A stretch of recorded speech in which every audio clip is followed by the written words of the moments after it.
Good morning friends, this is Deepak Sharma from Panda of Mechanical Engineering. Today I am going to discuss how to solve a VCRS based problem. VCRS means vapor compression refrigeration. Vapor compression refrigeration cycle based problem. Many students has problem to solve. Many students have difficulty to solve these type of problems. So today basically I will discuss how to solve problem related to vapor compression refrigeration cycle. So without wasting time, let's start with it.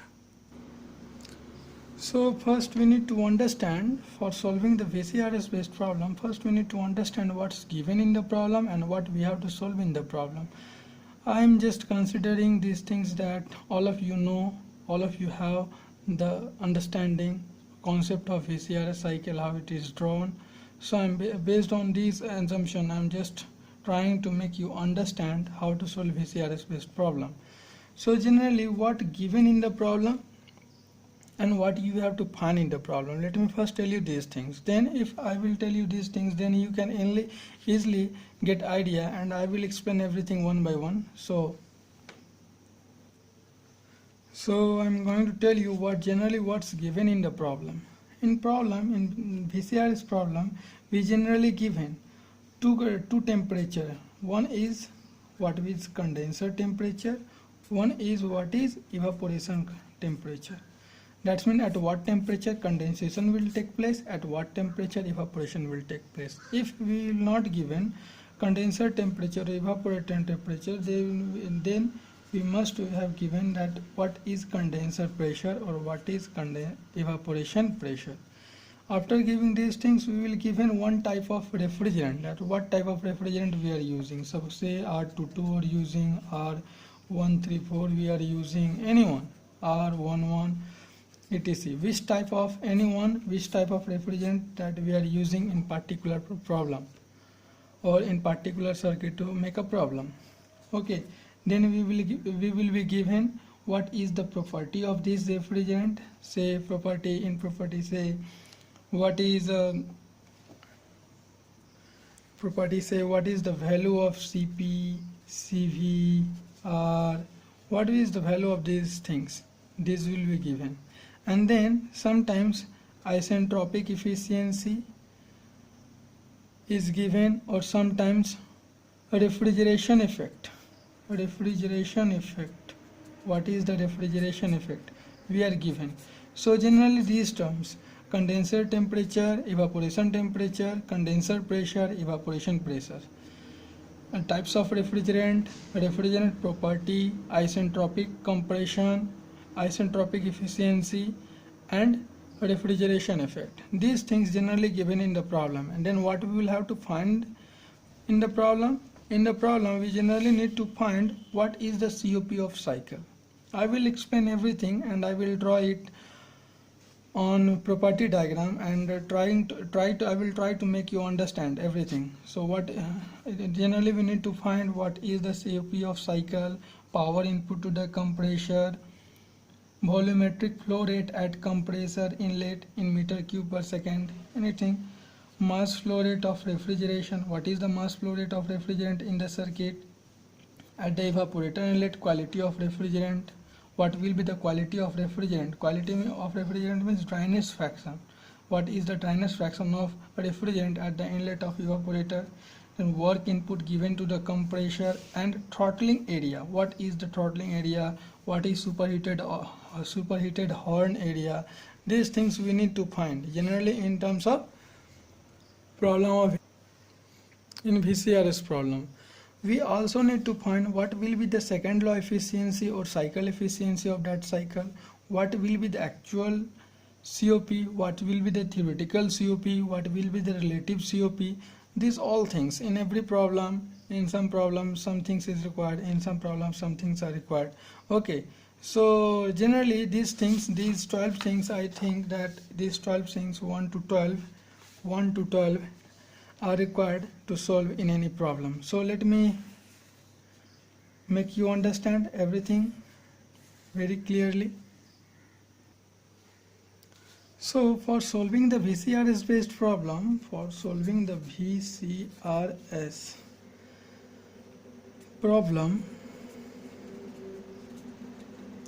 first we need to understand very well that what is the variation in property diagram, and from where what property are required to find different parameters. So let me draw first VH diagram, and then I will make you understand everything. Suppose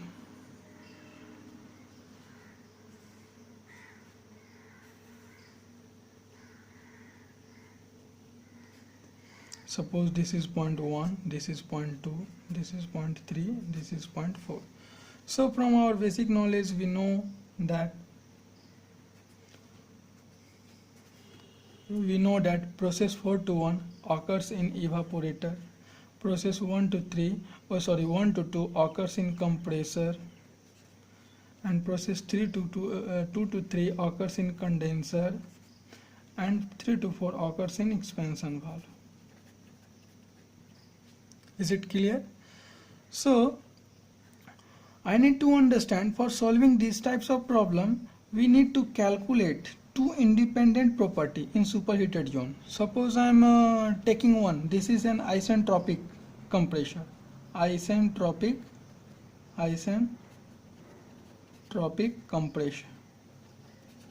compression process. This is an isentropic compression process. Okay, this is an isentropic compression process. So in this property diagram, process 1 to 2 is an isentropic process, but in some cycles what happens, in actual cycles isentropic compression is not occur. So what happens, this is isentropic and this is non-isentropic, or we can say this is actual work of compression. This is actual. 1 to 2 is an actual work of compression, and 1 to 2 dash is an isentropic work of compression. And process 4 to 1 occurs in evaporator, and process 2 to 3 or 2 dash to 3 occurs in condenser. So we can say that we know that process 4 to 1 represents the refrigeration effect.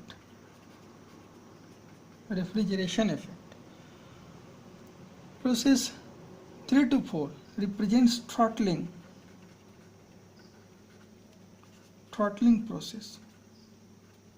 That's a throttling process. Throttling process is a process in which enthalpy remains constant, and this is highly irreversible.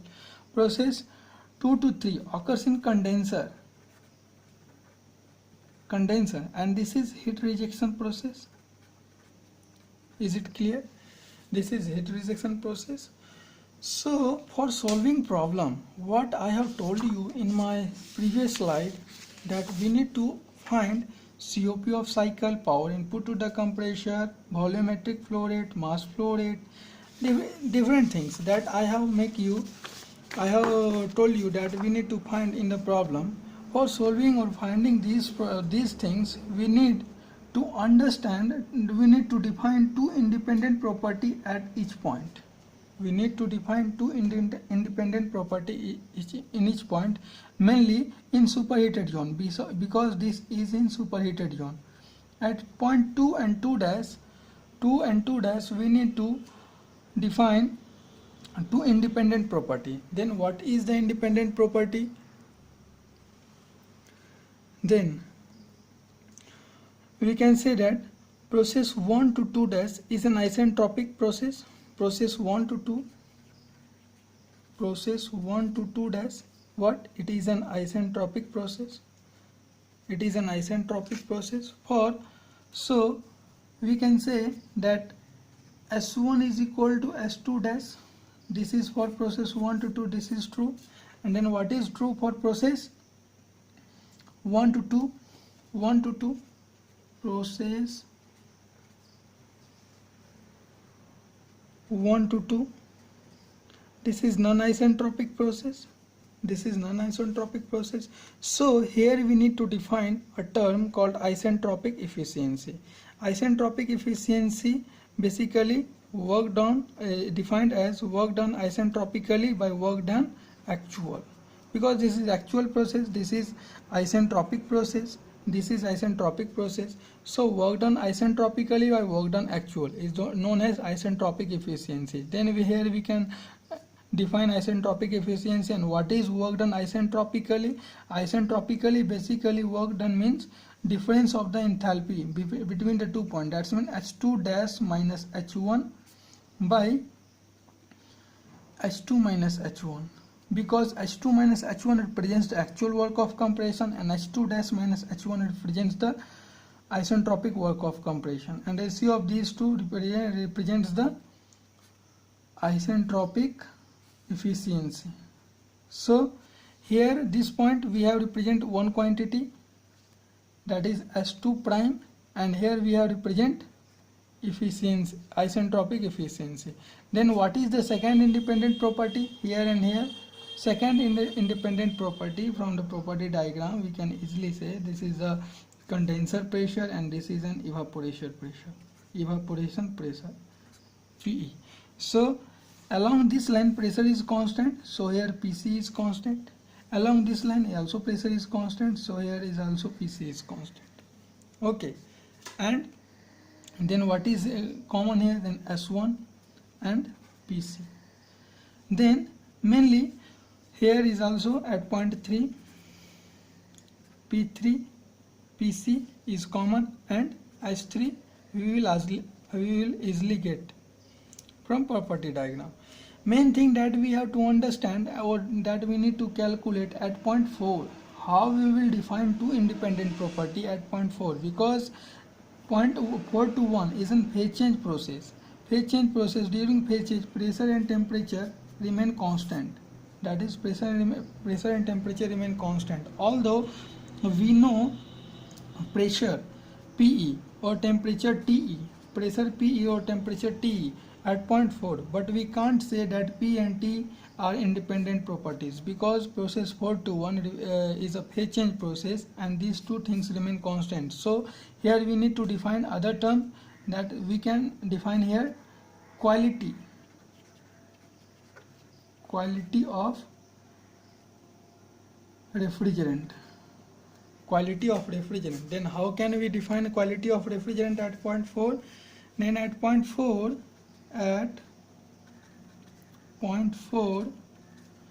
quality of refrigerant, say X4, can be defined as, suppose this is point 1 and at here this is point 1 prime. Then quality at point 4 can be defined in many ways, that H4 minus H1 prime by H1 minus H1 prime, or S4 minus S1 prime by S1 minus S1 prime, or in terms of specific volume, V4 minus V1 prime by V1 minus V1 prime. So in this way, or from this formula, we can easily calculate the quality at point 4. And by knowing these things, by knowing two independent property at each point, we can easily calculate what we are required in problem. One thing I also want to make you very clear, that this is critical point. This is critical point. And beyond this point, this is saturated liquid line. This is saturated liquid line, and beyond this side this is saturated vapor line. So this is saturated liquid line, saturated vapor line, and this is vapor dome.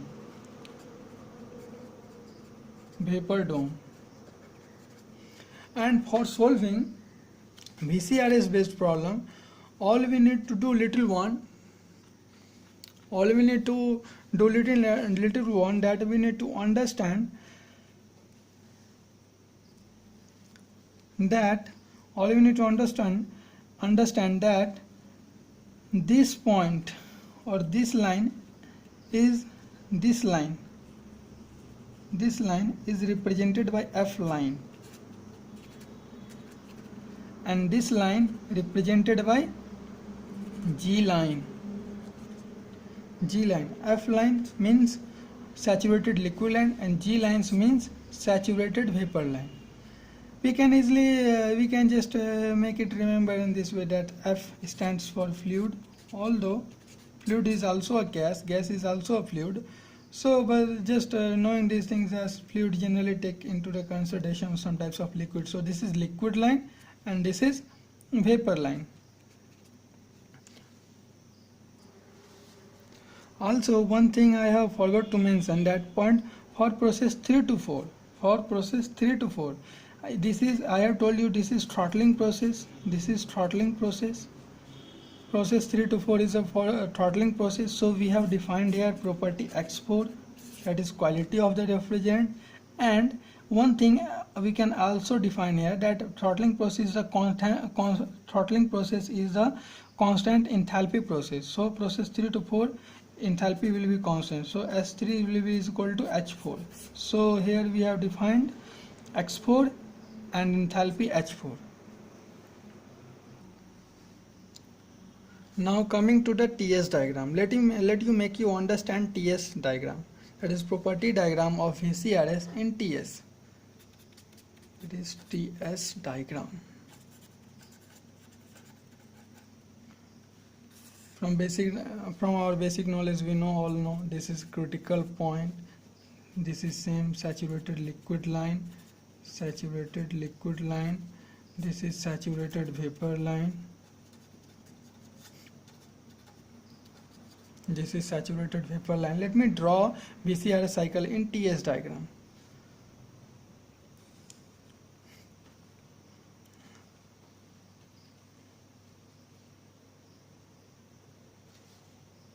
Let me change the sketch so that I can make you better understand.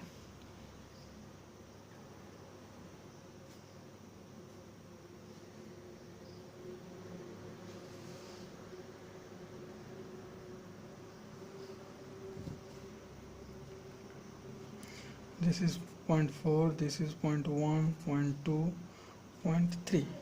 So process 1 to 2 is an isentropic work of compression. Process 2 to 3 occurs in condenser heat rejection process.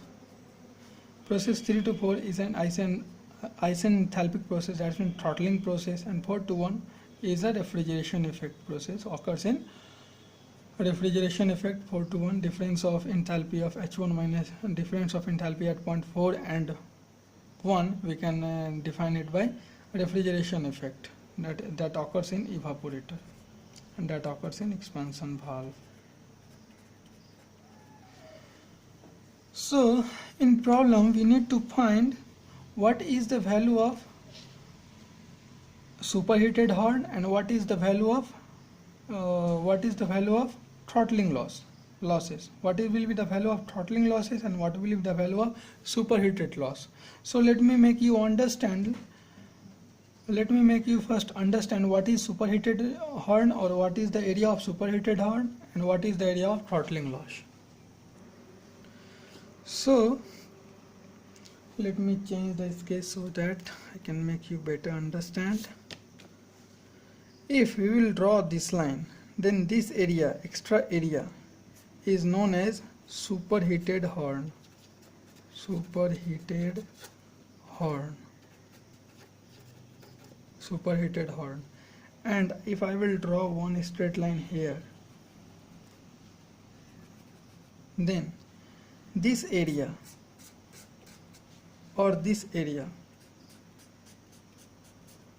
we can say that this is area A2, and this A2 area is known as throttling loss area, or this is equal to A2. This is also known as throttling loss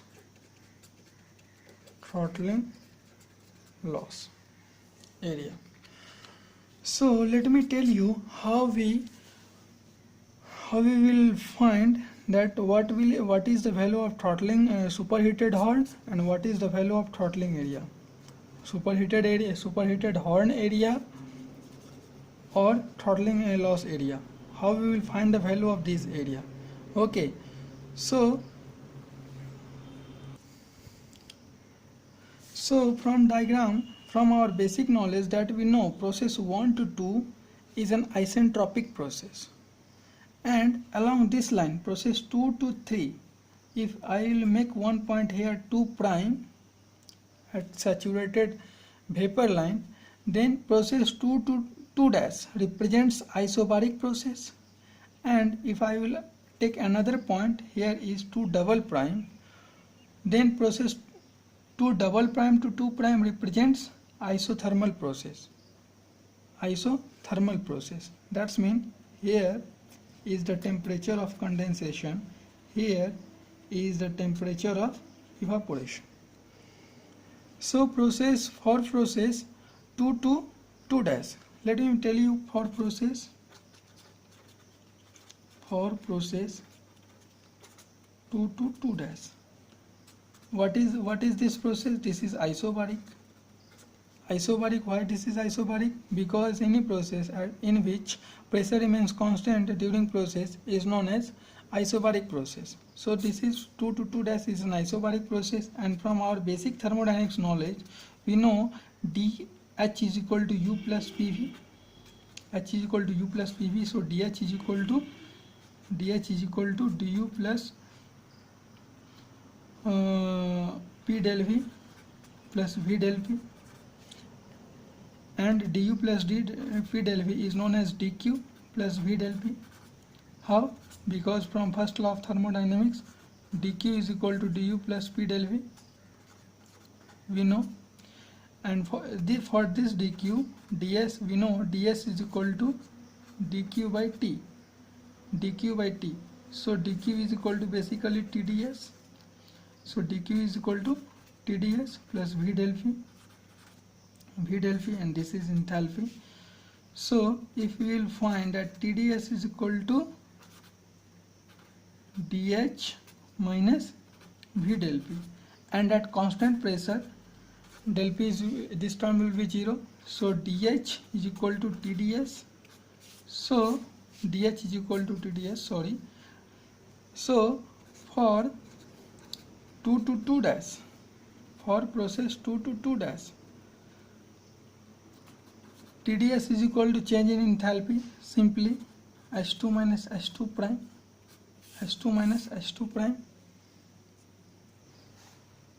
and for process 2 prime to 2 double prime to 2 prime, for process 2 double prime to 2 prime, as we know temperature is constant Tc, and from property diagram, from refrigeration table, we can easily find out entropy at 2 prime, and this, so Ts is equal to S2 double prime, sorry, for process 2 prime to 2 double prime to 2 prime, we can easily say that Tc is equal to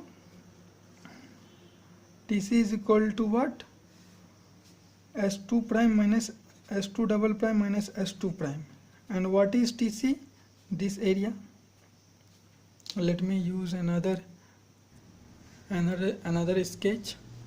So if from this area, let me draw in this way. So if from this area,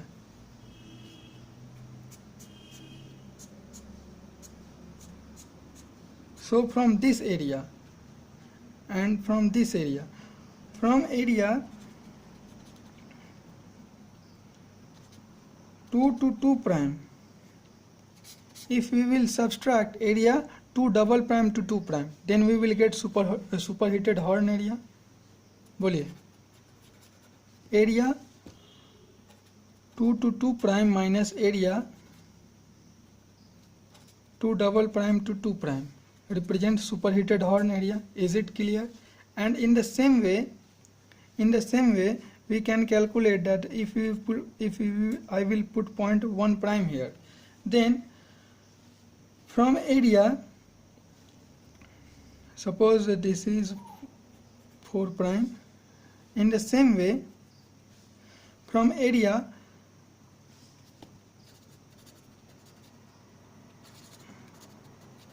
from area 3 to 1 prime, 3 to 1 prime, if we will subtract 4 prime to 1 prime, then we will get throttling loss area. Throttling loss area, that means from this whole area, we need to subtract this area. So by doing this calculation, we can find out throttling loss area and superheated loss area. And how I will, so for constant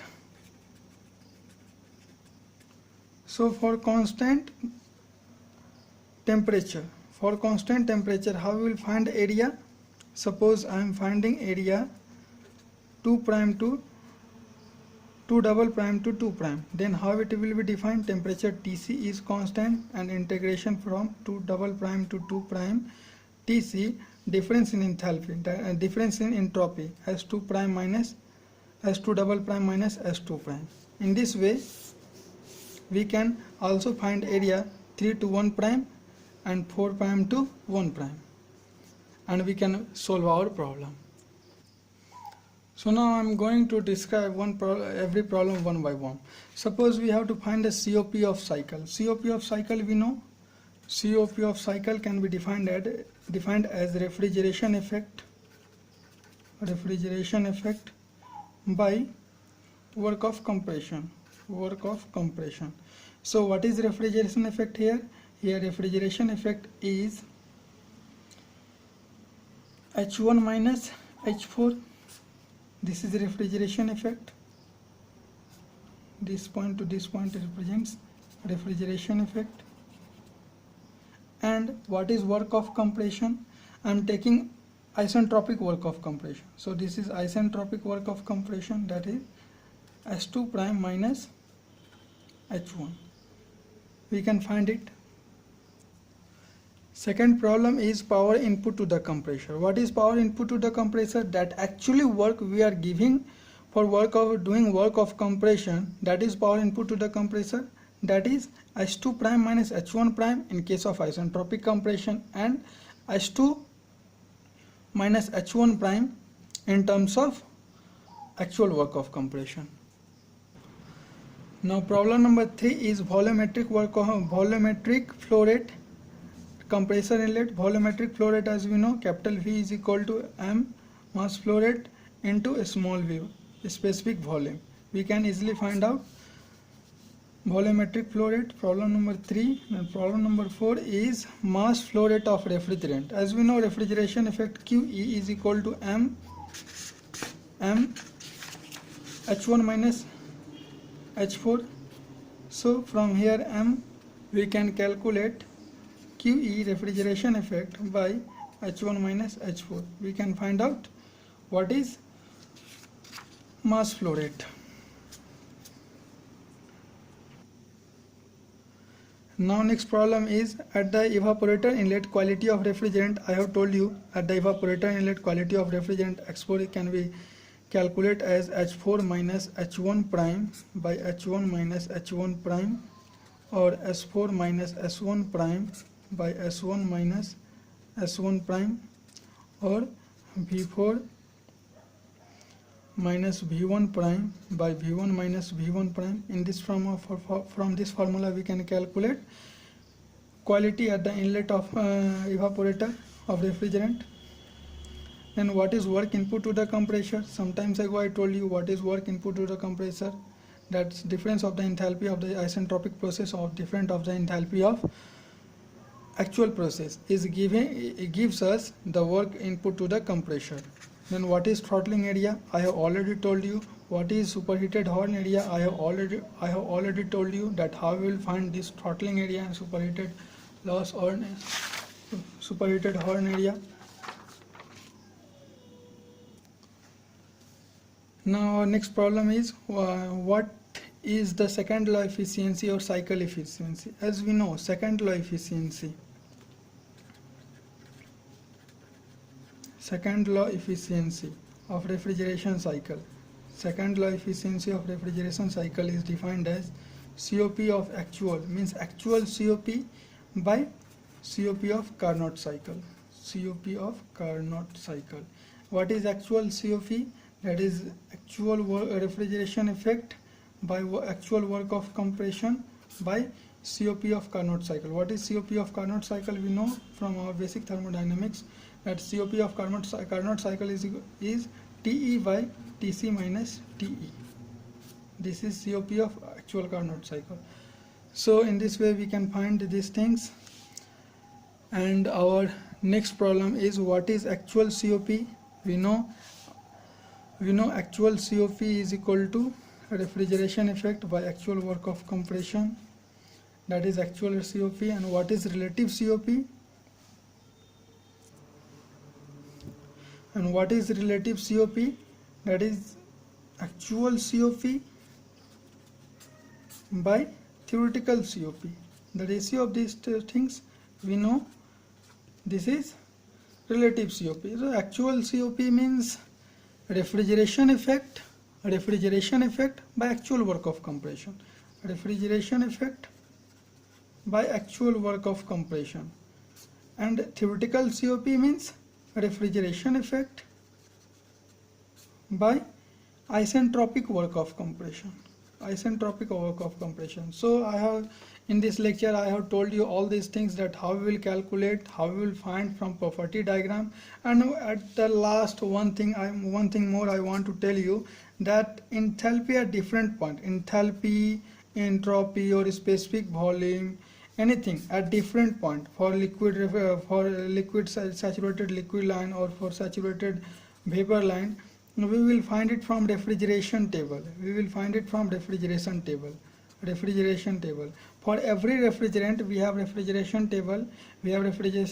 Handbook. From there we can easily find out what will be the value of S, what will be the value of V, and what will be the value of enthalpy. We find from dash table. So in this lecture it is not possible to solve a problem or give a demonstration of problem. So in my next lecture on this topic I will solve a problem and I will show you how we will find these values from table, or how we will calculate by numerical value of these things by using this formula. I will just explain in my next lecture. Till now, thank you, and thank you for watching. If you like my videos, my lectures on YouTube, please do not forget to subscribe my channel and share it more and more. Thank you everyone. Thank you for